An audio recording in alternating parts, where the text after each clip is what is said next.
السلام عليكم ورحمة الله وبركاته. الحمد لله رب العالمين، والصلاة والسلام على أشرف المرسلين وعلى آله وأصحابه وأزواجه وذرياته وأهل بيته أجمعين. أما بعد، فقد قال الله تعالى في القرآن العظيم وفي الفرقان المجيد: أعوذ بالله من الشيطان الرجيم، بفضل بسم الله الرحمن الرحيم.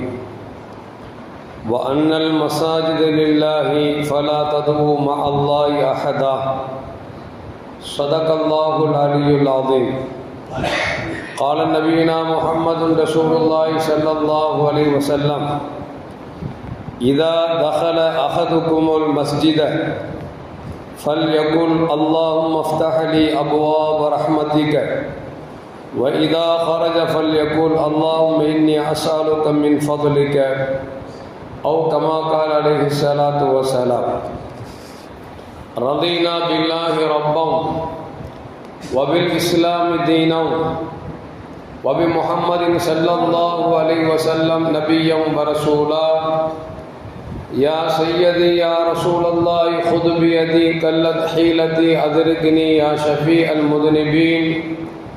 اللهم صل وسلم على رسولك سيدنا ونبينا مولانا محمد وعلى آل سيدنا محمد وبارك وسلم عليه. எல்லா புகழும் புகழ்ச்சியும் உருவமற்ற ஏக இறைவனாம் அல்லாஹ் ஒருவனுக்கு உரித்தாக்கி அகிலத்தின் அருள்கொடையாக வந்துதித்த நமது உயிரிலும் மேலான கண்மணி முஹம்மது ரசூலுல்லாஹி ஸல்லல்லாஹு அலைஹி வஸல்லம் அவர்கள் மீது ஸலவாத்தும் சலாமும் கூறியவனாக என் உரையை துவங்குகிறேன். எல்லாம் வல்ல அல்லாஹு ஜல்ல ஜலாலுஹு எதை சொல்லவும் கேட்கவும் வாய்ப்பளித்தானோ அதன்படி நடந்து நல்ல மூமின்களாக வாழ்ந்து இது உலகத்தை விட்டு பிரிகிற பொழுது லா இலாஹ இல்லல்லாஹ் முஹம்மது ரசூலுல்லாஹ் என்ற கலிமாவை மொழிந்து ஜன்னத்துல் ஃபிர்தௌஸை கண்ணால் கண்டு அகமகிழ்ந்து சிரித்த வண்ணமாக மரணிக்கக்கூடிய நல்வாக்கியம் பெற்ற மக்களில் அல்லாஹ் நம் அனைவர்களையும் ஆக்கி அருள்வானாக. மரணித்தும் மரணிக்காத இறைநேசர்களின் கூட்டத்தில் நம்மை ஆக்கி அருள்வானாக. நாளை மறுமையிலே முத்து முஹம்மது ரசூலுல்லாஹி ஸல்லல்லாஹு அலைஹி வஸல்லம் அவர்களின் திருக்கரங்களால் ஹவுதுல் கௌசர் என்கிற தடாகத்தின் நீர் பருகி அன்னாரின் ஷஃபாத்தை பெற்று அன்னாரின் கரம் பிடித்து ஜன்னத்துல் ஃபிர்தௌஸ் என்ற உயர்ந்த சொர்க்கத்தில் அவர்களோடு அல்லாஹ் நம்மை சங்கமிக்க செய்வானாக. எல்லாவற்றுக்கும் மேலாக இறை அன்பை பெற்று இறைவனை பார்த்து பரவசம் அடையக்கூடிய அவனுடைய லிக்காவையும் ரிதாவையும் பெற்ற மக்களில் அல்லாஹ் நம்மை ஆக்கி அருள்வானாக. அருமையான மூமின்களை, சஃபருடைய மாதத்தின் கடைசி ஜும்மாவில் இருக்கிறோம். எந்த முஹம்மது ஸல்லல்லாஹு அலைஹி வஸல்லம் அவர்களை படைக்கவில்லை என்றால் இவ்வுலகம் படைக்கப்பட்டிருக்காதோ அந்த முஹம்மது ரசூலுல்லாஹி ஸல்லல்லாஹு அலைஹி வஸல்லம் இந்த உலகத்தில் பூத்த உதித்த மாதத்தை ரபியுல் அவ்வல் என்று சொல்லக்கூடிய வசந்த மாதத்தை எதிர்நோக்கி கொண்டிருக்கிறோம். அல்லாஹு ஜல்ல ஜலாலுஹு பெருமானார் ஸல்லல்லாஹு அலைஹி வஸல்லம் அவர்கள் பிறந்த மாதத்தில் அவர்களை அதிகமாக புகழ்ந்தும் அவருடைய வாழ்க்கை வரலாறுகளை பேசியும் கேட்டும் அதன்படி செயல்படுத்தக்கூடிய நன்மக்களின் கூட்டத்தில் அல்லாஹ் நம்மை எல்லாம் ஆக்கி அருள்வானாக.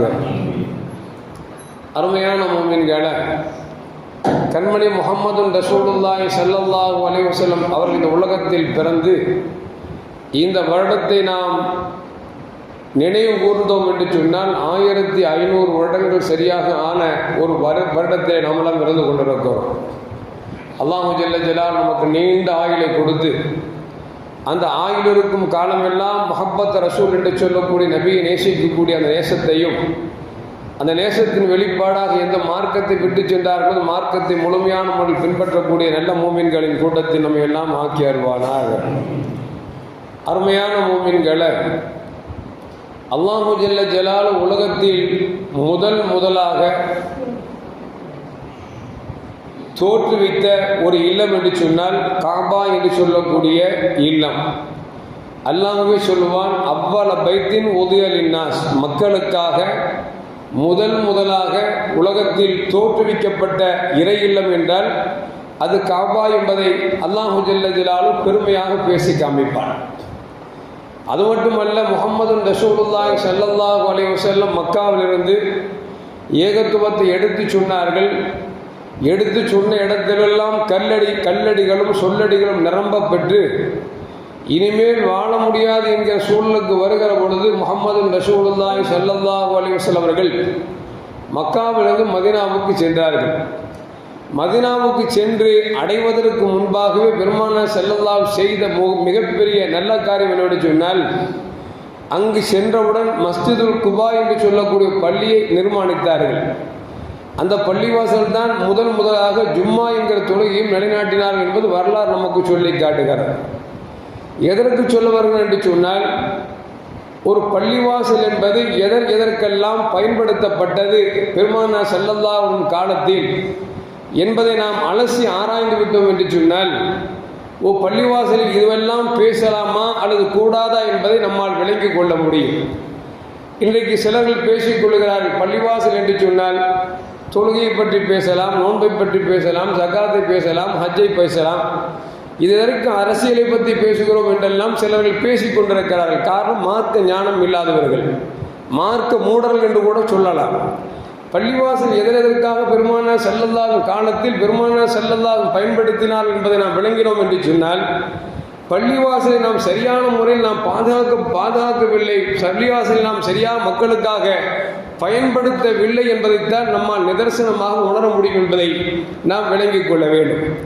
அந்த அடிப்படையில் பார்க்கிற பொழுது பள்ளிவாசல் என்பது மேலே சொன்ன வசனத்தில் அல்லாஹ் சொல்லுவான், இந்த பள்ளிவாசல் என்பது அல்லாதவர்களை அழைக்கக்கூடாது என்று சொல்லி காட்டுகிறான். இதை வைத்துக்கொண்டு நாம் பள்ளிவாசல் தொலை மட்டும்தான் செய்ய வேண்டும், மற்ற காரியங்கள் செய்யக்கூடாதுன்னு நினைத்துவிடக்கூடாது. இந்த ஆயத்திற்கு விளக்கம் என்று சொன்னால், அல்லாஹ் ஒருவன் மட்டும்தான் வணக்கத்திற்கு தகுதியாவர் என்கிற இடத்தில் வேறு ஒருவர்களை கொண்டு வைத்துவிடக் கூடாது என்பதைத்தான் அல்லாஹ் இந்த வசனத்தில் சொல்லித்தரான்.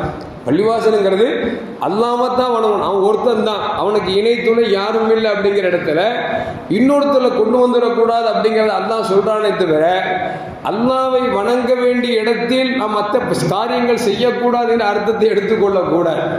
எனவே அருமையான முஃமின்களே, பள்ளிவாசல் என்பது அங்கு என்னெல்லாம் நடைபெற்றது என்பதை வரலாறு நிறைவே சொல்லி காட்டுகிறது. அப்படி பார்க்கிற பொழுது பள்ளிவாசலுக்கு அரபியில் மஸ்ஜித் என்று சொல்லப்படும். மஸ்ஜித் என்று சொன்னால் சஜிதா செய்யப்படக்கூடிய என்ற அர்த்தத்தை கொண்டிருக்கிறது. சஜிதா என்று சொன்னால் சிர வணக்கம், தலையை சாஷ்டாங்கம் செய்வதற்கு பேர் சஜிதா என்று சொல்லப்படும். தமிழில் பள்ளி என்று சொல்வார்கள். பள்ளிக்கு நிறைய அர்த்தங்கள் உண்டு. அகராதில் பார்த்தோம் என்று சொன்னால் கடவுள் என்கிற அர்த்தம் இருக்கிறது, வழிபாட்டுத்தலம் என்கிற அர்த்தம் இருக்கிறது, அறச்சாலை என்கிற அர்த்தம் இருக்கிறது, ஆசிரமம் என்கிற அர்த்தம் இருக்கிறது. இப்படி பல அர்த்தங்களை கொண்டிருப்பதால் பள்ளி வாசல் என்று சொன்னால் இறைவனை அடைவதற்கு உண்டான வழியை திறந்து விடக்கூடிய ஒரு இல்லம் என்பதைத்தான் பள்ளிவாசல் என்று தமிழில் சொல்லப்படுகிறது. எனவே அருமையான முஃமின்களே, பள்ளிவாசல் என்பது வெறும் திக்ர் செய்வதற்கும் வெறும் குர்ஆனை ஓதுவதற்கும் தொழுவதற்கும் மட்டும் அல்ல. கண்மணி முஹம்மது ரசூலுல்லாஹி ஸல்லல்லாஹு காலத்தில் என்னென்ன நடந்தது என்பதை நாம் பார்த்தோம் என்று சொன்னால் நமக்கெல்லாம் ஆச்சரியமாக இருக்கும். மஸ்ஜிது நபவி என்று சொல்லக்கூடிய பெருமானார் ஸல்லல்லாஹு அலைஹி வஸல்லம் கட்டப்பட்ட அந்த பள்ளிவாசல் கல்விக்கூடமாக செயல்பட்டிருக்கிறது. அது மட்டுமல்ல, பண்பு பயிற்சியாக பட்டறையாக செயல்பட்டிருக்கிறது. ஏழைகள் தங்குமிடமாக செயல்பட்டிருக்கிறது. அனாதைகளை அரவணைக்கக்கூடிய அடைக்கலம் கொடுக்கக்கூடிய இடமாக செயல்பட்டிருக்கிறது. ஆதரவற்றோரை அரவணைக்கக்கூடிய இடமாக செயல்பட்டிருக்கிறது. ஏன் சொல்ல போனால் சிறை கைதிகளை கட்டி போடக்கூடிய சிறைச்சாலையாக செயல்படுத்தப்பட்டிருக்கிறது. ஆலோசனை அரங்கமாக செயல்படுத்தப்பட்டு கொண்டிருக்கிறது. அது மட்டுமல்ல, பள்ளிவாசல் என்பது நாடாளுமன்றமாக செயல்பட்டிருக்கிறது என்பதையும் மட்டுமல்ல, மருத்துவமனையாக, வழிபோக்கில் தங்கக்கூடிய இடமாக, முஸ்லிம் அல்லாத மக்களுக்கு இஸ்லாத்தை எடுத்து சொல்லக்கூடிய தாவா சென்டராக, மார்க்க அறிஞர்களை உருவாக்கக்கூடிய இடமாக, இப்படி பல்வேறு துறைகளையும் பள்ளிவாசல் நடைபெற்றுக் கொண்டிருந்தது என்பதை வரலாறு நமக்கு சொல்லி காட்டுகிறது. எனவே பள்ளிவாசல் என்பது வெறும் தொழுகைக்கும் திக்ர் செய்வதற்கும் நோன்பு திறப்பதற்கும் கஞ்சி குடிப்பதற்கும் மட்டும் நினைத்துவிடக் கூடாது. அது மருத்துவமனையாக பயன்படுத்தலாம், அதே நேரத்தில் பள்ளிக்கூடமாக பயன்படுத்தலாம். இன்னும் சொல்ல போனால் இன்றைக்கு கிறிஸ்துவர்கள் இருக்கிறார்களே, இன்றைக்கு அவர்கள் மைனாரிட்டியாக இருந்தாலும் கூட இந்த கல்வி சமூகத்தில் அவர்களை தொடுவதற்கு யாரும் இல்லை. என்ன காரணம் என்று சொன்னால் அவருடைய ஆலயங்கள் எல்லாவற்றையும் அவர்கள் பள்ளிக்கூடங்களாக மாற்றியதால் இன்றைக்கு அரசாங்கம் கல்வியிலே அவர்களுக்கு ஒரு இடத்தை ஒதுக்கினால் இந்த இடம் எங்களுக்கு தேவையில்லை என்று சொல்லி தன்னகரற்று பேசக்கூடிய ஒரு சூழலுக்கு இருக்கிறார்கள் என்று சொன்னால் அவர்கள் வணங்கும் ஆலயங்களை எல்லாம் கல்விக்கூடங்களாக மாற்றியதன் காரணமாக எந்த சமூகமாக இருந்தாலும் அவனிடத்தில் கை நீட்டி கை கட்டி கொண்டு நிற்கக்கூடிய சூழலுக்கு நாம் தள்ளப்பட்டிருக்கிறோம் என்பதை மட்டும் நம்மால் மறந்துவிட முடியாது. எனவே அருமையான மக்களே, நாம் பள்ளிவாசலை சாதாரணமாக நினைத்து விடக்கூடாது. பெருமானார் ஸல்லல்லாஹு அலைஹி வஸல்லம் காலத்தில் எப்படியெல்லாம் பயன்படுத்தியிருக்கிறார்கள் என்பதை கொஞ்சம் யோசித்து பார்க்க வேண்டும். பெருமானார் ஸல்லல்லாஹு அலைஹி வஸல்லம் மதீனாவுக்கு வந்த பிறகு மதீனத்துல் முனவ்வராவில் ஒரு பகுதியை பெருமானார் ஸல்லல்லாஹு அலைஹி வஸல்லம் அஸ்ஹாபு சுஃபா என்று சொல்லக்கூடிய திண்ணை தோழருக்காக ஒதுக்கினார்கள். திண்ணை தோழர் என்று சொன்னால் மக்காவிலிருந்து மதீனாவுக்கு வந்தார்கள் அல்லவா, வந்தவர்கள் பலர் குடும்பத்தோடு இருந்தார்கள், வந்தவர்கள் செல்வத்தை கொண்டு வந்தார்கள். இப்படி போக குடும்பம் இல்லாமல் செல்வம் இல்லாமல் யாரும் ஆதரவும் இல்லாமல் ஆதரவற்ற இருந்தக்கூடிய அந்த மக்களை பெருமானார் ஸல்லல்லாஹு அலைஹி வஸல்லம் பள்ளிவாசலில் தங்க வைத்து அவர்களுக்கு வேண்டிய தேவைகளை பெருமானார் ஸல்லல்லாஹு அலைஹி வஸல்லம் ஏற்பாடு செய்து நபிகள் நாயகம் ஸல்லல்லாஹு போதிக்கக்கூடிய அந்த கருத்துக்களை உள்வாங்கி மக்களுக்கு போதனை நடத்தக்கூடிய அஸ்ஹாபு சுஃபா என்று சொல்லக்கூடிய திண்ணை தோழர் என்று சொல்லக்கூடிய ஒரு மிகப்பெரிய கல்விக்கூடத்தை நிர்ணயம் செய்தார்கள் பெருமானார் ஸல்லல்லாஹு அலைஹி வஸல்லம் என்பதை நாம் மறந்துவிடக் கூடாது. அந்த அடிப்படையில் பார்க்கிற பொழுது அஸ்ஹாபு சுஃபாவை சார்ந்தவர்கள் தான் அபூ ஹுரைரா ரலியல்லாஹு தஆலா அன்ஹு. எந்த ஹதீஸை புரட்டி பாருங்கள், பெரும்பான்மையாக ஒரு பக்கத்தில் ஒரு 50 ஹதீஸ் வருகிறது என்று சொன்னால் அந்த 50 ஹதீஸ் 45 ஹதீஸ் அபூ ஹுரைரா என்று சொல்வார்கள். அபூ ஹுரைரா ரலியல்லாஹு தஆலா பெரும்பாலும் அறிவிப்பார்கள். என்ன காரணம் என்று சொன்னால் அவர் அஸ்ஹாபு சுஃபா என்கிற திண்ணை தோழர் பட்டியலில் முதன்மை இடத்தை பிடித்திருந்தார்கள். அதுபோல் அபூ தர்தா ரலியல்லாஹு தஆலா அன்ஹு, அம்மார் இப்னு யாஸிர் ரலியல்லாஹு தஆலா அன்ஹு, சல்மான் ரலியல்லாஹு தஆலா அன்ஹு, Bilal, Suhaib, Miqdad, Abu Barza Aslami, Abu Salaba என்று சொல்லக்கூடிய பெரும் சஹாபாக்கள் எல்லாம் அந்த திண்ணை தோழர்களாக இருந்ததன் காரணமாக அவரிடத்தில் பெருமானார் ஸல்லல்லாஹு அலைஹி வஸல்லம் சொன்ன சொல்லை அப்படியே மனனமாக்கி இன்றைக்கு சமூகத்திற்கு தந்திருக்கிறார்கள் என்று சொன்னால் மதீனத்துல் முனவ்வரா என்பது வெறும் தொழுகை இடம் அல்ல, வெறும் திக்ர் செய்யக்கூடிய இடம் மட்டும் அல்ல, துஆ செய்யக்கூடிய இடம் மட்டும் அல்ல, மாறாக கல்வி கூடமாக பெருமானார் ஸல்லல்லாஹு அலைஹி வஸல்லம் பயன்படுத்தினார் என்பதையும் நமக்கு வரலாறு நமக்கு சொல்லி காட்டுகிறது. அது மட்டுமல்ல அருமையான முஃமின்களே, அந்த பள்ளிவாசல் என்பது அல்லாஹ்வை திக்ர் செய்யக்கூடிய இடம்தான். ஏனென்று சொன்னால் அல்லாஹ் சொல்வான், பள்ளிவாசல் இருக்கிறதே அந்த பள்ளிவாசல் என்பது அல்லாஹ்வை திக்ர் செய்வதற்கும் குர்ஆன் ஓதுவதற்கும் என்று சொல்லி நமக்கு மேன்மக்கள் சொல்லி தருகிறார்கள். அல்லாஹ் குர்ஆனில் சொல்வான், அலா பிதிக்ரில்லாஹி தத்மஇன்னுல் குலூப், அல்லாஹ்வை நினைவு கூறுவதில் தான் திக்ர் செய்வதில் தான் மனிதனுக்கு ஆத்மாவிற்கு திருப்தி இருக்கிறது, நிம்மதி இருக்கிறது என்று சொல்லி அல்லாஹ் சொல்லி காட்டுகிறான். அது மட்டுமல்ல, இன்னொரு வசனத்தில் சொல்லுவான், வகால ரப்புக்கும் உதூனி அஸ்தஜிப லக்கும், என்னை அழையுங்கள் உங்களுக்கு பதில் சொல்லி தருகிறேன் என்று சொல்லுகிறான். அப்படி என்று சொன்னால் இறைவனை வணங்க வேண்டும், இறைவனை இணங்க வேண்டும், இறைவனத்தில் இணங்கி இருகரம் ஏந்த வேண்டும், அவனை திக்ர் செய்ய வேண்டும் என்பதற்காக பள்ளிவாசல் இருந்தாலும் கூட அந்த பள்ளிவாசலை பன்முகத்தோடு பெருமானார் ஸல்லல்லாஹு அலைஹி வஸல்லம் பயன்படுத்தி இருக்கிறார்கள் என்பதை வரலாறு நமக்கு சொல்லி காட்டுகிறது. அருமையான முஃமின்களே, நபிகள் நாயகம் ஸல்லல்லாஹு அலைஹி வஸல்லம் ரஜுலும் மினன் நாஸ், மக்களில் ஒரு மனிதர் வந்தார். வந்து சொன்னாரு, ஃபனாதாஹு யா ரசூலல்லாஹ், வந்தவர் சொல்றார், யா ரசூலல்லாஹ் இன்னி ஸனைத்து, நான் விபச்சாரம் செய்து விட்டேன் என்று சொல்கிறார். ரசூலுல்லாஹ் எங்க இருக்கிறாங்க? பள்ளிவாசல் மதீனத்துல் முனவ்வரால உட்கார்ந்து இருக்கிறாங்க. வந்த ஒரு மனிதர் சொல்லுகிறார், இன்னி ஸனைத்து, விபச்சாரம் செய்து விட்டேன் என்று சொல்கிறார்கள். நம்மகிட்ட சொன்ன நினைச்சுவோம், சி பள்ளிவாசல் பேசுவேன் அப்படின்னு துரத்தி விடுமா இல்லையா? ஸல்லல்லாஹு அலைஹி வஸல்லம் சொல்றார், சாமி சொல்றாரு, ஸனைத்து, நான் விபச்சாரம் செய்து விட்டேன் என்று சொல்லுகிறார். நபிகள் நாயகம் ஸல்லல்லாஹு அலைஹி அவர்கள் முகத்தை திருப்பிக்கிறார். அவர் என்ன செய்யறாருன்னா வலது பக்கத்தில் சொல்றாரு, யா ரசூலல்லாஹ் விபச்சாரம் செய்து விட்டேன், பாவம் செய்து விட்டேன் என்று சொல்லுகிறார். நபிகள் நாயகம் ஸல்லல்லாஹு அலைஹி பார்க்க பிடிக்காமல் மீண்டும் இடது பக்கத்தில் திருப்பிக் கொள்கிறார்கள். அந்த தோழர் இடது பக்கத்துக்கு வருகிறார்.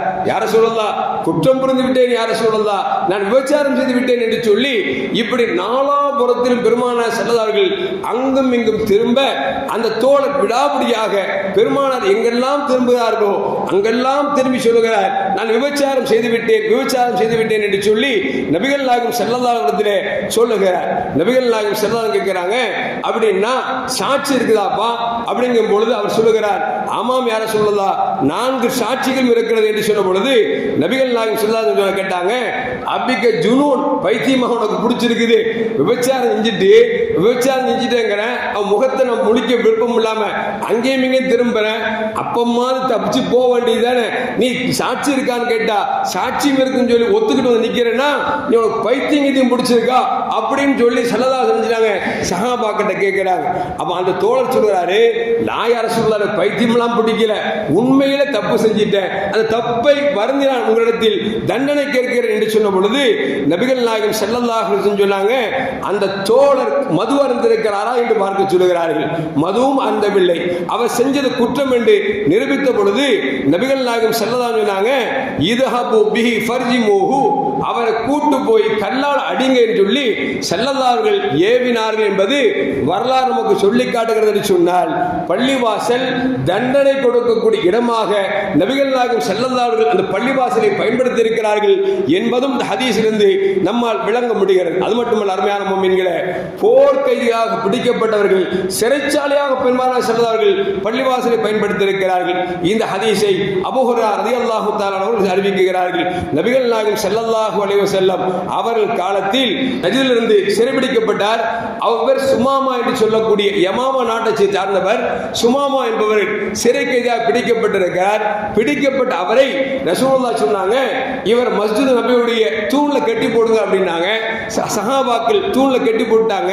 கட்டி போட்டுட்டு அடுத்த நாள் ஸல்லல்லாஹு அலைஹி வஸல்லம் வந்து கேட்கிறாங்க, சுமாமா என்ன கண்டீர்கள், மா இந்த கையா சுமாமா, ஃபகால் இந்தி கைருன் யா முஹம்மத் இன், அவர் சொல்றாரு, உங்கள்ட்ட என்ன இருக்குன்னு கேட்கும் பொழுது அந்த சுமாமா சொல்றாரு, என்கிட்ட நல்லது இருக்குது, இன் தக்துலுனி தக்துல், நீங்க கொல்லணும்னு விரும்பினா கொல்லுங்க, ஏன்னா அதுக்கு தகுதியானவன் தான் அப்படின்னு சொல்லி சுமாமா சொல்லுகிறார்.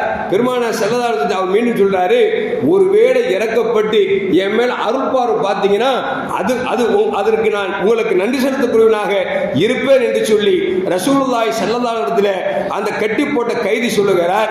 அப்படி சொல்லிட்டு சொல்றாரு, ஒருவேளை பிணைய தொகையாக ஏதாவது பணம் வேண்டும் என்றால் என் செல்வம் நிறைய இருக்குது, வேண்டாம் தந்து விடுகிறேன் அப்படின்னு சொல்லுகிற பொழுது நபிகள் நாயகம் ஸல்லல்லாஹு அலைஹி வஸல்லம் சொன்னாங்க, இந்த சுமாமாவை பள்ளிக்கு பழி வாங்க வேண்டாம், எந்த பிணைய தொகையும் வாங்க வேண்டாம், அவரை அவிழ்த்து விடுங்கள் என்று பெருமானார் ஸல்லல்லாஹு அலைஹி வஸல்லம் சொல்லிட்டாங்க. அவிழ்த்து விடப்பட்டது. மறுநாள் காலையானது. சுமாமா குளித்தார். குளித்துவிட்டு மீண்டும் பெருமானார் ஸல்லல்லாஹு அலைஹி வஸல்லம் அந்த மதீனத்து நபவிக்கு வந்தார். ஸல்லல்லாஹு உட்கார்ந்து இருக்கிறார்கள். ரசூலுல்லாஹ் சொன்னாரு, உங்க கையை நீட்டுங்கள் என்று சொன்னார். ஸல்லல்லாஹு கையை நீட்டினார்கள். அஷ்ஹது அன்னக ரசூலுல்லாஹ், உங்களை அல்லாஹ்வின் ரசூல் என்று சொல்லி நான் சாட்சி சொல்கிறேன் என்று சொல்லி இஸ்லாத்தை ஏற்றுக்கொண்டார் என்று வரலாற்றில் பதிவு செய்யப்படுகிறது. அது மட்டுமல்ல அருமையான முஃமின்களே, அவர் சொன்ன வார்த்தை இருக்கிறது, அடுத்த வார்த்தை பொன்னெழுத்துக்களை பொறிக்க வேண்டும். ஏனென்று சொன்னால் அவர் சொல்லுகிறார், உலகத்தில் எனக்கு இதற்கு முன்னால் வரைக்கும் ஒரு முகம் பிடிக்காது என்று சொன்னால் இந்த முகம்மதின் முகம்தான் எனக்கு பிடிக்காமல் இருந்தது. ஆனால் இப்பொழுது நான் கலிமா சொன்ன பிறகு உலகத்தில் எனக்கு ஆக பிடித்த முகம் உங்கள் முகம்தான் என்று சொன்னார். அருமையான மக்களே, அது மட்டுமல்ல அவர் சொல்லுகிறார், உலகத்தில் எத்தனையோ மார்க்கங்கள் இருக்கிறது, நான் இஸ்லாத்தை ஏற்றுக்கொள்வதற்கு முன்னால் எனக்கு இந்த இஸ்லாம் என்கிற மார்க்கத்தை விட கேவலமான மார்க்கமாக எந்த மார்க்கமும் தெரியவில்லை. ஆனால் இப்பொழுது உலகத்தில் எல்லா மார்க்கத்தை விட சிறந்த மார்க்கமாக நீங்கள் கொண்டு வந்த தீனுல் இஸ்லாத்தை நான் பார்க்கிறேன் என்று சொல்லி அவர் சொல்லுகிறார். மீண்டும் சொல்லுகிறார், உலகத்தில் எனக்கு பிடிக்காத ஊர் என்று சொன்னால் அது நீங்கள் பிறந்த ஊர் மட்டுமல்ல, நீங்கள் வாழ்கிற ஊர் மதீனாவும் எனக்கு பிடிக்காத ஊர். ஆனால் இஸ்லாத்தை ஏற்றுக்கொண்ட பிறகு எனக்கு ஆக பிடித்தமான ஊர் நீங்கள் வாழ்ந்து கொண்டிருக்கிற மதீனா என்று சொல்லி சுமாமா ரலியல்லாஹு தஆலா என்கிற அந்த கைதியாக பிடிக்கப்பட்ட சஹாபி சொன்னார் என்று சொன்னால் சொன்னால், அருமையான மக்களை, பள்ளிவாசல் வெறும் தொழுகைக்கும் நோன்பு பிடிப்பதற்கும் நோன்பு திறப்பதற்கும் மற்ற நன்மையான காரியங்கள் செய்வதற்கு மட்டும் பயன்படுத்தவில்லை. மாறாக எதிரிகளில் கைதியாக பிடிக்கப்பட்ட ஒரு தோழரை பெருமானார் செல்லவர்கள் தண்டனை கொடுப்பதற்காக மதீனத்துல் முனவ்வரா என்கிற பள்ளிவாசலின் தூண்களில் கட்டி போட்டார் என்று சொன்னால், பள்ளிவாசல் எதற்கெல்லாம் பயன்படுத்தப்பட்டிருக்கிறது என்பதை கொஞ்சம் யோசித்து பார்க்க வேண்டும். அது மட்டுமல்ல, அருமையான முஃமின்களே, நபிகள் நாயகம் ஸல்லல்லாஹு காலத்தில் நஜ்ரான் தேசத்திலிருந்து ஒரு யூதருடைய ஒரு குழு கொண்டு வந்தது. அதில் மிகப்பெரிய பாதிரியார்கள், வல்லுநர்கள் இருந்தார்கள். ஏன் வந்தார்கள் தெரியுமா? நபிகள் நாயகம் ஸல்லல்லாஹு அலைஹி வஸல்லம் அவரிடத்தில் வந்து ஈசாவை பற்றி தெளிவுபடுத்திக் கொள்வதற்காக வந்தார்கள். நபிகள் நாயகம் ஸல்லல்லாஹு அலைஹி வஸல்லம் வந்தவர்களை மதீனத்துல் முனவ்வராவில் ஒரு இடம் கொடுத்து இங்கேயே தங்கிக் கொள்ளுங்கள் என்று சொல்லி மாற்று மத தோழர்களை பள்ளிவாசல் அவர் தங்க வைத்தார்கள் என்பதும் வரலாறு நமக்கு சொல்லி காட்டுகிறது. அவருடைய வணக்கத்துடைய நேரம் வருகிறது. அவர்கள் எழுந்து அவர்கள் வணக்கம் செய்வதற்காக முற்படுகிற பொழுது இருக்கக்கூடிய சஹாபாக்கள் சொல்கிறார்கள், இங்கெல்லாம் நீங்கள் வணங்கக்கூடாது. இந்த இல்லம் என்பது இறைவன் அல்லாஹ்வை யார் இறைவனாக ஏற்றிருக்கார்களோ அவர்கள் மட்டும்தான் வணங்க வேண்டும் என்று சொல்லி கோபத்தை வெளிப்படுத்திய பொழுது நபிகள் நாயகம் ஸல்லல்லாஹு அலைஹி சொன்னார்கள், கொஞ்சம் அமைதி காருங்கள் என்று சொன்னார்கள். சொல்லிவிட்டு சொன்னார்கள், ஊரிலிருந்து வந்திருக்கக்கூடிய தூதுக்குழுக்களே, உங்கள் வணக்கங்கள் நிறைவேற்றிக் கொள்ளுங்கள் என்று சொன்ன பொழுது அவர்கள் கிழக்கு திசையாக இருந்து வணங்கினார்கள் என்பதும் வரலாறு நமக்கு பதிவு செய்யப்படுகிறது. சொன்னால் பள்ளிவாசல் எதற்கு பயன்படுத்தப்பட்டிருக்கிறது என்பதையும் கொஞ்சம் யோசித்து பார்க்க வேண்டும். ஹிஜ்ரி 18ஆம் ஆண்டு உமர் கத்தாப் ரலியல்லாஹு அன்ஹு ஆட்சி காலத்தில் கிட்டத்தட்ட 9 மாதங்கள் மதீனாவில் மிகப்பெரிய பஞ்சமாக இருந்தது. அந்த நேரத்தில் உமர் கத்தாப் ரலியல்லாஹு அன்ஹு சொல்கிறார்கள், பூமி எல்லாம் கருகருவென்று வறண்டு போய்விட்டது. மக்கள் எல்லாம் வெறும் எண்ணெய்களும் வெண்ணெய்களும் சாப்பிட்டுக் கொண்டு மக்களுடைய உடம்புகள் எல்லாம் மெலிந்து போய்விட்டது. இந்த நேரத்தில் அம்ர் இப்னு ஆஸ் ரலியல்லாஹு தஆலா அன்ஹு மிஸ்ர் தேசத்திலே அவர்கள் கவர்னராக ஆட்சியாண்டு கொண்டிருக்கிறார்கள். செழிப்புள்ள நாடாக இருக்கிறது. அவர்களுக்கு கடிதம் எழுதுகிறார்கள், மதீனாவில் பஞ்சம் மாட்டிக் கொண்டிருக்கிறது.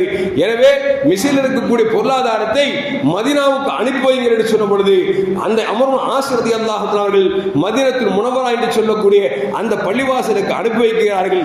எப்படி அனுப்பி வைக்கிறார்கள் என்று சொன்ன அருமையான முஃமின்களே, கிட்டத்தட்ட 1000 குதிரைகளில் உணவுப் பொருட்களும் அதுபோன்று 20 கப்பல்களில் உணவுப் பொருட்களும் இப்படி நிறைய பொருட்களை மதீனத்துல் முனவ்வராவுக்கு கொண்டு வந்து மதீனா பள்ளிவாசல் வைத்து பங்கு வைத்தார்கள் என்பதும் வரலாறு சொல்லப்படுகிறது என்று சொன்னால், அருமையான முஃமின்களே, பள்ளிவாசல் எதற்கு பயன்படுத்தலாம் என்பது மட்டுமல்ல, ஸல்லல்லாஹு அலைஹி வஸல்லம் காலத்தில் அரசியலும் செய்திருக்கிறார்கள் என்பதும் வரலாற்றில் பதிவு செய்யப்படுகிறது.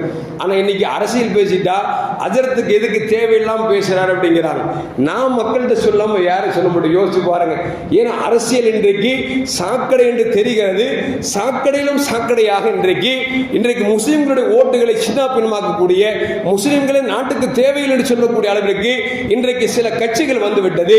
அந்த கட்சிகள் அவர்கள் தங்கள் ஆதாயத்தை மட்டுமே எதிர்பார்க்கிறார்கள் என்பதை மக்களுக்கு விழிப்புணர்வு ஊட்டுவதற்காக நாம் எடுத்து பேசினோம் என்று சொன்னால் சிலருக்கு அரிப்படுத்திக் கொண்டே இருக்கிறது. சிலர்களை அழைத்து இவர் அப்படி பேசுகிறார், அவர் இப்படி பேசுகிறார் என்று சொல்வதெல்லாம் சாணச்சிறந்த யோசிச்சு பார்க்கணும். அது மட்டுமல்ல, அப்படி ஒருவேளை தகாத வார்த்தைகள் பேசியிருந்தால் உங்களுக்கு கருத்து சொல்வதற்கு உரிமை இருக்கிறது. எனக்கு அருகாமல் ரூம் இருக்கிறது, தாங்கள் வந்து அதை பேசினீங்களே, இது எங்களுக்கு பிடிக்கல, நல்லா இல்லைன்னு சொன்னா நான் ஏற்றுக்கக்கூடிய ஆள் தான். ஏன்னா நான் மனிதன் தானே, நான் பேசுவதெல்லாம் கரெக்ட் என்று சொல்லிவிட முடியாது. எனவே ஒரு தவறான வார்த்தைகளை பேசிவிட்டால் நீங்கள் எனக்கு கருத்துக்களை சொல்வதற்கு நான் அழைப்பு கொடுக்கிறேன், வாருங்கள் உங்கள் கருத்தை தாருங்கள், என்னுடைய அறைக்கு வாருங்கள் என்று சொல்லிக்கொண்டே இருக்கிறேன். அதை விட்டு நீங்கள் இப்படி பேசுங்க என்று சொன்னால், ராயபுரத்தில் ஓட்டு திருடான அவனை பத்தி பேச மாட்டேன் அப்படின்னு சொன்னா என்ன அர்த்தம்? கொஞ்சம் யோசிச்சு பார்க்கணும். நாம அப்பவும் சொல்றோம், ஆஜியார் உங்களுக்கு பிடிக்கல அப்படின்னா நீங்க நிர்வாகம் ஒன்று இருக்குது, நான் நிர்வாகத்துக்கு கட்டுப்பட்டு இருக்கேன், அவங்கள்ட்ட போய் இமாம் சாப்பிட்டு அரசியல் பேசுறாரு பிடிக்கலன்னு சொல்லுங்க, நிர்வாகம் கூப்பிட்டு என்னை பேச வேண்டாம்னா நான் பேச விட்டுறேன் அப்படின்னா ஜும்மால கலாட்டா பண்ணுவா அப்படின்னா என்ன? கொஞ்சமாவது யோசிச்சு பார்க்கணும். ஜும்மால கலாட்டம் பண்ற யார் பண்ணுவா? பள்ளிவாசல் யார் பிரச்சனை பண்ணுவா? பள்ளிவாசல் கண்ணியம் தெரியாதவர்கள், பள்ளிவாசலை பற்றி மூடலாக இருக்கக்கூடியவர்கள், இவர்கள் தான் பள்ளிவாசல் பிரச்சனை செய்வார்கள் தவிர, ஏனென்று சொன்னால் ஸல்லல்லாஹு அலைஹி வஸல்லம் சொல்றாங்க, பள்ளிவாசல் ஒரு பொருள் காணாம போனா கூட தேடாதீர்கள். ஏனென்று சொன்னால் தேடினால் இந்த பள்ளிவாசல் இந்த பொருள் காணாம போய்விட்டது என்பதை மக்களுக்கு தெரிந்து சொன்னால் பள்ளிவாசல் இழுக்கு வந்தவர் என்பதால் ரசூலுல்லாஹ் சொல்றாங்க, பள்ளிவாசலுக்கு ஒரு காணா போனா நீங்க தேடாதீங்க, ஊரெல்லாம் போய் அந்த பள்ளிவாசலுக்கு போனப்பா செருப்பு காணா போயிடுச்சு அப்படின்னு சொல்லாதீங்கிறாங்க. ஏன்னா பள்ளிவாசலுக்கு இழுக்கு வந்து விடக்கூடாது, பள்ளிவாசலுக்கு கண்ணிய குறை வந்துவிடக்கூடாதுக்காக ஸல்லல்லாஹு சொல்றாங்க. இன்னும் சொல்ல போனா ஜும்மாவுடைய நேரத்தில் ஒரு ஆள் பேசுறார், பேசாத நீ சொல்லாதங்கிறாங்க. ஏன்னா உங்களுக்கு ஜும்மாவோட 3 நன்மை கிடைக்காது என்று சொல்கிறார்கள். என்ன காரணம்? பள்ளிவாசலுக்குள் வைத்து நாம் சண்டை போடுவது, சச்சரவு போடுவது என்பது நாம் மார்க்கத்தை தெரியாத அறிவியனர்களாக மூடர்களாக இருந்தால்தான் பள்ளிக்குள் பிரச்சனை ஏற்படுத்துவதை தவிர இல்லை என்று சொன்னால் பிரச்சனை ஏற்படுத்த மாட்டோம். பள்ளிக்குள்ள வந்து நான் கலாட்டம் பண்ணிடுவா, எங்க ஊர் மக்களுக்கு வந்து ஜமாத்துக்குள்ள நாங்கள் சண்டை போட்டா உங்களுக்கு சந்தோஷமானா நான் சண்டையா போட சொல்றேன், நான் மக்களுக்கு வந்து விதர்ப்பமா பேசுறேன். இருக்கிற நாட்டில் நடப்புகளை எடுத்து சொன்னா அதை ஏற்றுக்கொண்டால் ஏற்றுக்கொள்ள வேண்டும், இல்லை என்றால் விட்டு சென்று விட வேண்டும் தவிர அதை விட்டு ஜும்மாவில் கத்தியை தூக்கிறவா கப்பாவை தூக்கிறோம் அப்படின்னா கொஞ்சமா இங்கீது வேண்டும். அருமையான மக்களை அல்லாஹ் காப்பாற்ற வேண்டும். அந்த அடிப்படையில் பார்க்கிற பொழுது பள்ளிவாசலில் பெருமானார் ஸல்லல்லாஹு அலைஹி வஸல்லம் சஹாபாக்கள் புகழ்ந்திருக்கிறார்கள், நபிகள் நாயகம் ஸல்லல்லாஹு அலைஹி வஸல்லம் அதை பாராட்டி இருக்கிறார்கள் என்பதும் வரலாறு நமக்கு சொல்லி காட்டுகிறது. ரபியுல் மாதம் இன்ஷா அல்லாஹ் ஞாயிற்றுக்கிழமை பிற ஒன்றாக இருக்கக்கூடும் என்பதால் எல்லா உலகங்களிலும் பெருமானாரை பற்றி அதிகமாக புகழ்வதும் பேசும் நடந்து கொண்டிருக்கிறது. அந்த அடிப்படையில் எங்கும் இல்லாத மிகப்பெரிய பேச்சு என்னன்னா, நம்ம பள்ளிவாசல்ல 250 பிள்ளைங்க உட்கார்ந்து பெருமானாரை புகழ்வாங்க பாருங்க, அல்லாஹு அக்பர். அதெல்லாம் மிகப்பெரிய கண்கொள்ளா காட்சியா இருக்கும். ஆனா பார்க்கறதுக்கும் ரசிக்கிறதுக்கும் பெரியவங்களுக்கு கொடுத்து வைக்கல அப்படின்னா நாம் கொஞ்சம் வருத்தத்துக்குரியவர்கள் தான். எனவே முடிந்த வரைக்கும் நாம் நமக்கு டைம் இருந்தது என்று சொன்னால் அந்த மௌலித் ஷரீஃப் நாம் கலந்து கொள்ள வேண்டும். ஏனென்று சொன்னால் ஸல்லல்லாஹு காலத்தில் ஹஸ்ஸான் இப்னு சாபித் ரலியல்லாஹு தஆலா அன்ஹு பெருமானாரை புகழ்ந்து பாடினார்கள். எந்த அளவுக்குன்னா ஸல்லல்லாஹு அவர்கள் மதீனத்துல் முனவ்வராவில் அவருக்கு ஒரு தனி மெம்பர், இந்த மெம்பர் இருக்கு பார்த்தீங்களா, இதே மாதிரி ஒரு மெம்பர் ரசூலுல்லாஹ் செய்து கொடுத்து ஹஸ்ஸான் இனிமேல் இதிலிருந்து பாடுங்கள் என்று சொல்லி ஸல்லல்லாஹு அவர்கள் சொன்னது மட்டுமல்ல, அவர் புகழ்ந்து பாட நபிகள் நாயகம் ஸல்லல்லாஹு அவர்கள் உள்ளமெல்லாம் மகிழ்ந்து போய் அவருக்கு பொன்னாடை போர்த்தினார்கள் என்பது மட்டுமல்ல, பெருமானார் இப்படி துஆ செய்தார்கள், இன்னல்லாஹ் யுஈது ஹஸ்ஸான் பிரூஹுல் குதுஸ். அல்லாஹ் ஜல்ல ஜலாலுஹு ரூஹுல் குதுஸ் என்று சொல்லக்கூடிய ஜிப்ரீலை கொண்டு ஹஸ்ஸானுடைய கையை வலுப்படுத்துவானாக, பாதுகாப்பானாக என்று சொல்லி நபிகள் நாயகம் ஸல்லல்லாஹு அவர்கள் முஹம்மது ரசூலுல்லாஹ்வை புகழ்ந்து பாடியதால் நபிகள் நாயகம் ஸல்லல்லாஹு அவர்கள் போர்வை போர்த்தியது மட்டுமல்ல, துஆ செய்தது மட்டுமல்ல, பள்ளிவாசலுக்குள்ளே மெம்பர் அமைத்து கொடுத்தார்கள் என்பதும் வரலாற்றில் நமக்கு சொல்லப்படுகிறது. இந்த ஹதீஸை ஆயிஷா ரலியல்லாஹு தஆலா அறிவிக்கிறார்கள். அது மட்டுமல்ல, ஹஸ்ஸான் இப்னு சாபித் ரலியல்லாஹு அவர்கள் புகழ்ந்து பாடிவிட்டு கடைசியில் சொல்கிறார்கள், மா இம் மதஹது முஹம்மதா பி மகாலத்தி லாக்கிம் மதஹது மகாலத்தி முஹம்மதன். நான் கவி பாடுவதால் பெருமானாருக்கு புகழ் வரவில்லை, மாறாக நான் பெருமானாரை புகழ்ந்து பாடுவதால் என் கவி சிறந்திருக்கிறது என்று சொல்லி புகழ் ஓங்கிவிட்டது என்று சொல்லி அந்த ஹஸ்ஸான் இப்னு சாபித் அவர்கள் அவர் புகழ்ந்து பாடிவிட்டு என்னால் புகழ்வதற்கு வார்த்தை இல்லை என்று சொல்லி முடிக்கிறார் என்று சொன்னால், அருமையான முஃமின்களே, பெருமானார் ஸல்லல்லாஹு அலைஹி அவர்களை புகழ்ந்து பாடுவதற்கு நபிகள் நாயகம் ஸல்லல்லாஹு அவர்கள் பள்ளிவாசலை பயன்படுத்த சொல்லி சொன்னது மட்டுமல்ல, மெம்பரும் அமைத்து கொடுத்தார்கள். அது மட்டுமல்ல, அருமையான முஃமின்களே, காபூன் சுஹைர் என்று சொல்லக்கூடிய ஒரு மிகப்பெரிய கவிஞர் இஸ்லாத்திற்கு வருவதற்கு முன்பாக இஸ்லாத்தையும் பெருமானாரையும் கேவலமாக பச்சையாக கொச்சையாக அவர் கவி பாடி எதிரிகளுக்கு அவர் உத்வேகம் ஊட்டிக் கொண்டிருப்பார். ஒரு கட்டத்தில் சொல்லிவிட்டார், முஹம்மத் லா இலாஹ இல்லல்லாஹ் என்கிற கலிமாவை கொண்டு உங்களுக்கு போதையை ஏற்படுத்தி விட்டாரா என்று கலிமாவை கொச்சையாக பேசிய பொழுது நபி ஸல்லல்லாஹு அலைஹி பொறுத்த வரைக்கும் தன்னை இகழ்ந்து பேசினால் கோபப்பட மாட்டார்கள், தன் குடும்பத்தை இகழ்ந்து பேசினால் கோபப்பட மாட்டார்கள், ரப்பை பேசிவிட்டால் பெருமானார் விட்டு கொடுக்க மாட்டார்கள். சொன்னார்கள், இனிமேல் காபூன் சுஹைர் எங்கே பார்த்தால் கொன்று விடுங்கள், வெட்டி விடுங்கள் என்று சொன்னார்கள். சஹாபாக்களை கேட்கவா வேண்டும்? நபியின் கண் அசைவு கிடைத்தாலே அவர்கள் தேடி பார்ப்பார்கள் என்ற பொழுது இன்று காபூன் சுஹைரை பெருமானார் ஸல்லல்லாஹு கொல்ல சொல்லிவிட்டார் என்று சொல்லி சஹாபாக்கள் ஆங்காங்கே புடைசூழ அவர்கள் தேடிக்கொண்டிருக்கிறார்கள். இந்த செய்தியை தெரிந்து கொண்ட அவருடைய சகோதரர் புஜைர் இப்னு சுஹைர் என்று சொல்லக்கூடிய அவர் தன்னுடைய அண்ணனுக்கு கடிதம் எழுதுகிறார், காபூன் சுஹைரே, உம்மை வெட்டச் சொல்லி பெருமானார் ஸல்லல்லாஹு உத்தரவு கொடுத்து விட்டார்கள். எங்கு பார்த்தாலும் சஹாபாக்கள் தேடிக்கொண்டிருக்கிறார்கள், வெறித்தனமாக தேடிக்கொண்டிருக்கிறார்கள். ஒழுங்காக மரியாதையாக மன்னிப்பு கேட்டு பெருமானாரத்தில் வந்து இணைந்து கொள் என்று சொல்லி அந்த சகோதரர் கடிதம் எழுதிய பொழுது காபுன் சுஹைர் என்று சொல்லக்கூடிய மிகப்பெரிய கேடுகட்ட கவிஞராக இருந்த அவர் என்ன செய்கிறார் என்று சொன்னால், மார்பிடத்தில் பெருமானார் ஸல்லல்லாஹு அலைஹி வருகிறார். வந்துவிட்டு அவர் வந்தார், பெருமானார் ஸல்லல்லாஹு முன்னால் உட்கார்ந்து விட்டு உங்கள் கையை கொடுங்கள் என்று சொன்னார். நபிகள் நாயகம் ஸல்லல்லாஹு அவர்கள் வந்திருப்பவர் யாண்டென்று தெரிந்தாலும் கூட தெரியாத போது கையை கொடுத்தார்கள். கையை கொடுத்த பொழுது அவர் கேட்டால், யார் சொல்லலாம், உங்களுக்கு காபு பின் சுஹைர் தான் செய்த பாவத்தை வருந்து மன்னிப்பு கேட்டால் அடைக்கலம் கொடுப்பீர்களா, உயிர் பிச்சை தருவீர்களா என்று கேட்ட பொழுது பெருமானார் ஸல்லல்லாஹு தாய்பாக மன்னிப்பு கேட்டு வந்தால் நிச்சயம் அவரை மன்னிப்பேன் என்று சொல்கிற பொழுது அவர் தன்னுடைய மார்பிடத்தை கலைந்து நான் தான் காபு பின் சுஹைர் என்று சொல்லி இஸ்லாத்தை ஏற்றுக்கொண்டார். அப்பொழுது ஒரு சஹாபி கேட்கிறார், யார் சொல்லலாம், அனுமதி கொடுங்கள், நான் கொன்று விடுகிறேன் என்று சொல்லி வேகமாக பாய்கிறார். நபி சொன்னார்கள், அவர்தான் தன் பாவத்தை மறந்து விட்டாரே, செய்த தவறை மறந்து விட்டாரே, அவரை எதற்கு கொலை செய்வதற்கு முயற்சிக்கிறேன் என்று சொல்லி நபிகள் நாயகம் ஸல்லல்லாஹு சத்தம் போட்டார்கள். என்றால் அருமையான மக்களே, பெருமானார் ஸல்லல்லாஹு அலைஹி புகழ்ந்து பாடிய அந்த சஹாபாக்களுக்கு நபிகள் நாயகம் ஸல்லல்லாஹு பாராட்டு தெரிவித்திருக்கிறார்கள் என்பதும் வரலாற்றில் நமக்கு சொல்லப்படுகிறது. அது மட்டுமல்ல அருமையான முஃமின்களே, அந்த அடிப்படையில் பார்க்கிற பொழுது மௌலித் ஷரீஃப் என்பது மிக அற்புதமான ஒரு செய்திகள். அதை செய்யக்கூடிய செய்யக்கூடியவர்களுக்கு அல்லாஹ் என்ன மகிமை தருகிறார் என்பதை அபூபக்கர் சித்திக் சொல்கிறார்கள்.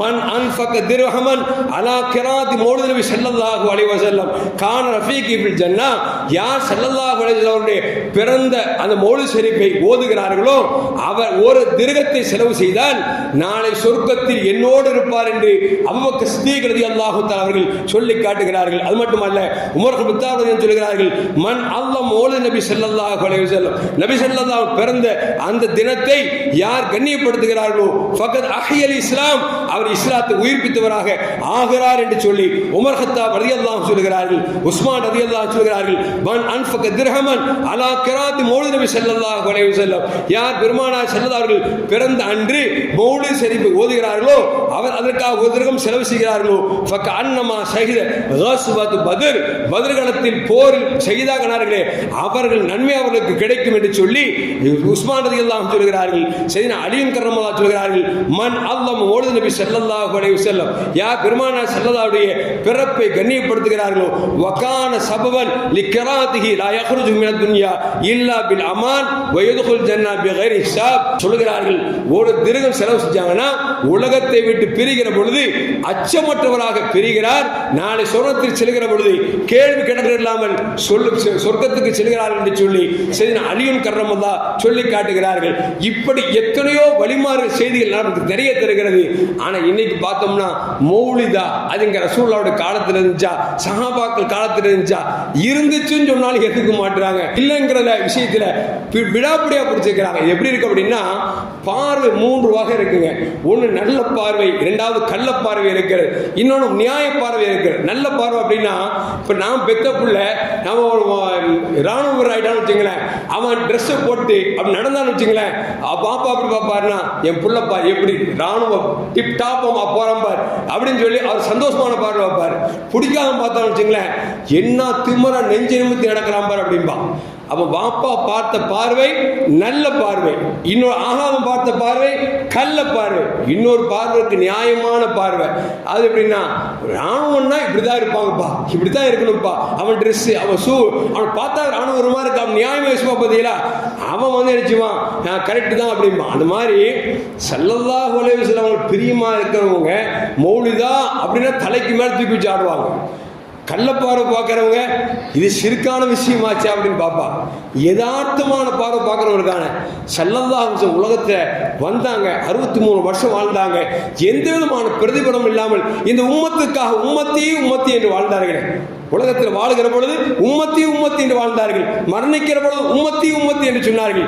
நாளை மறுமையிலும் எல்லா நபிமாரும் நம்மை கைவிட்ட நிலையில் ஒரே ஒரு உயிர் மட்டும்தான் உம்மத்தி என் சமூகமே என்று கதரும் அல்லாஹ்விடத்திலே அழுது புலம்பும். எல்லா மக்களும் போவார்கள். யார சொல்லலாம், நாங்கள் செய்த பாவத்திற்கு அல்லாஹ்விடத்தில் மன்னிப்பு கேட்டு எங்களை எப்படியாவது சுவனத்தில் சேருங்கள் என்று சொல்கிற பொழுது முஹம்மது ரசூலுல்லாஹி ஸல்லல்லாஹு அலைஹி வஸல்லம் சஜிதாவில் விழுந்து அழுவார்கள். அல்லாஹ் அவன் அழுகை பார்த்துவிட்டு நபியே ஏன் அழுகிறீர்கள், எழுங்கள் என்று சொல்கிற பொழுது அப்பொழுது பெருமானார் ஸல்லல்லாஹு அலைஹி சொல்வார்கள், என்னையும் உன்னையும் ஈமான் கொண்டிருக்கிற என் உம்மத்துமார்கள் நரகத்துக்கு அனுப்ப மாட்டேன் என்று நீ தீர்ப்பு செய், சொர்க்கத்துக்குத்தான் அனுப்புவேன் என்று நீ முடிவு செய், அப்பொழுதுதான் எழுவேன் என்று சொல்லி நபிகள் நாயகம் ஸல்லல்லாஹு அலைஹி சொல்வார்கள். அல்லாஹ் ஆமோதித்து சொர்க்கத்திற்கு எல்லோரும் அனுப்புவான். அதைத்தான் பெருமானார் சொன்னார்கள், மன் கால லா இலாஹ இல்லல்லாஹ் ஃபதஹலல் ஜன்னah, யார் லா இலாஹ இல்லல்லாஹ் என்ற கலிமாவை சொல்லிவிட்டார்களோ அவர் குற்றம் செய்தால் தண்டிக்கப்பட்ட பிறகு மீண்டும் சொர்க்கத்திற்கு செல்வார்கள் என்று நபிகள் நாயகம் ஸல்லல்லாஹு அலைஹி சொன்னார்களே. அப்படிப்பட்ட பெருமானாரை புகழ்வதை நாம் சிறுக்காக, பிதஅத்தாக, மார்க்கத்தில் இல்லாதாக, இருந்தும் இல்லாதாக பார்க்கிறோம் என்று சொன்னால் நம் பார்வை நல்ல பார்வையா கள்ள பார்வையா அப்படிங்கிற கொஞ்சம் யோசித்து அவங்கவுங்க முடிவுக்கு விட்டு விடுகிறேன். எல்லாம் அல்லாஹ் ஜல்ல ஜலாலுஹு வருகிற ஞாயிற்றுக்கிழமை மகரிப்பிலிருந்து இன்ஷா அல்லாஹ் தொடர்ந்து 12 நாட்கள் பெருமானார் மீது மௌலித் ஷரீஃப் ஓதப்படும். எந்த விதமான கபடம் இல்லாமல், தங்கடம் இல்லாமல் எல்லோரும் கலந்து பாருங்கள். உங்களுக்கு அது என்ன சிறப்பு இருக்கிறது என்பதை அல்லாஹ் உங்களுக்கு காட்டித் தருவான். எல்லாம் அல்லாஹ் ஜல்ல ஜலாலுஹு பெருமானாரை போடக்கூடிய நல்ல ஈமான் உள்ள மக்களாக அல்லாஹ் ஆக்கி அல்வானாக. அஸ்ஸலாமு அலைக்கும் வரஹ்மத்துல்லாஹி வபரகாத்துஹு.